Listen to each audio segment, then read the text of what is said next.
Hello everyone, my name is Tanya with Nana's Crafty Home. I'm so excited to be here with you today for Happily Hooked magazine, and I'm going to be talking a little bit about yarn cakes, self-striping yarn cakes, and how to choose self-striping yarn cakes for your next multi-cake project.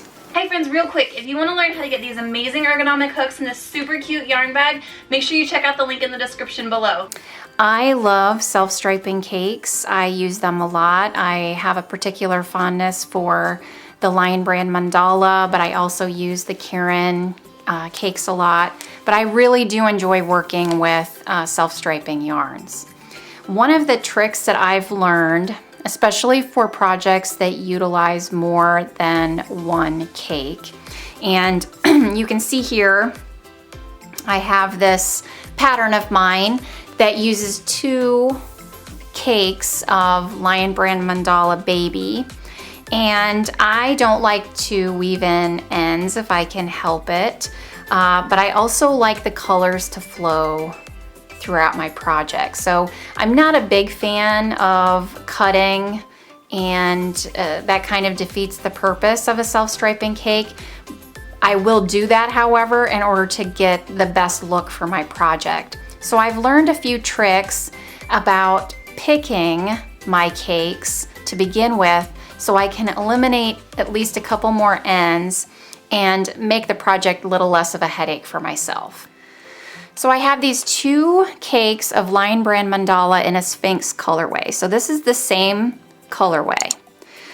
And you can see if I started with this one here, I'd be center pulling, and I do like to center pull, but you can use this technique from either direction.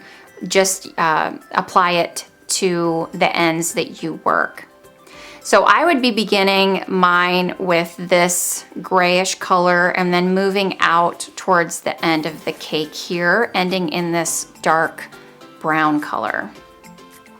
So when I'm looking at my second cake here, you can see that after the dark brown comes a little bit of gray, and then we move into a turquoise, then green, then gold. So if I were to pull out of the center for this one, I wouldn't be starting out with a dark brown, which would be fine because it looks like there's quite a bit of brown here on this cake. But the problem with this cake is that I would be moving into a turquoise blue and then a brown again, and it would be missing out on these colors here. So this would probably not be an ideal cake for me to use as a second cake to this one. And then you can look at this from the opposite side. So if I started here on this cake and moved through as my first cake and then wanted to use this one as my second, I would be ending in this dark gray. I've just done the gold. If I moved over here, I'd be going into the gray, a turquoise, and then I'd be doing the gold again. So these cakes I would not recommend for a subsequent cake for the other one. So let me show you what I mean with cakes that would work. So I have these Karen cakes here, and the center pull on this one, I'm starting with this cream, and I'm moving out towards the end of the cake, and I'm ending with a bit of this tan camel color.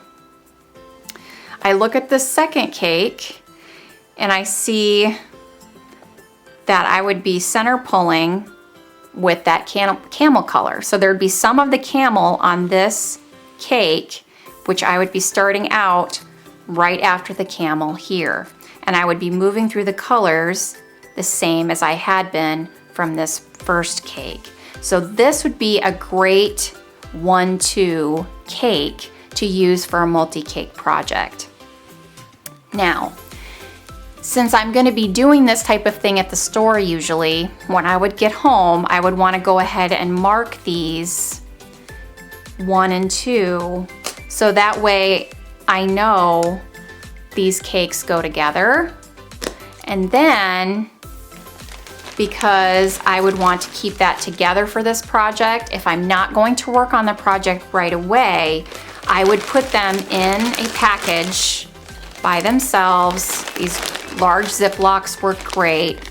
And then I would put the written pattern with the project in the Ziploc so that when I'm ready for this project, everything is together, the pattern and the yarn that I would need, and the cakes are marked appropriately.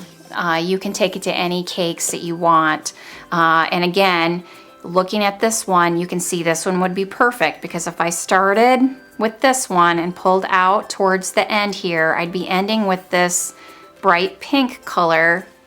And of course, if we look at this one, after the bright pink comes this dark pink. Well, that's what I'd be starting out with on this cake. So these would make a great combination, starting with this one and ending with this cake here. I hope you found these tips and tricks helpful today. If you enjoyed this tutorial, make sure and head on over to Nana's Crafty Home to check out more of my tutorials and tips and tricks. I'll talk to you soon. Thanks everybody. Bye-bye.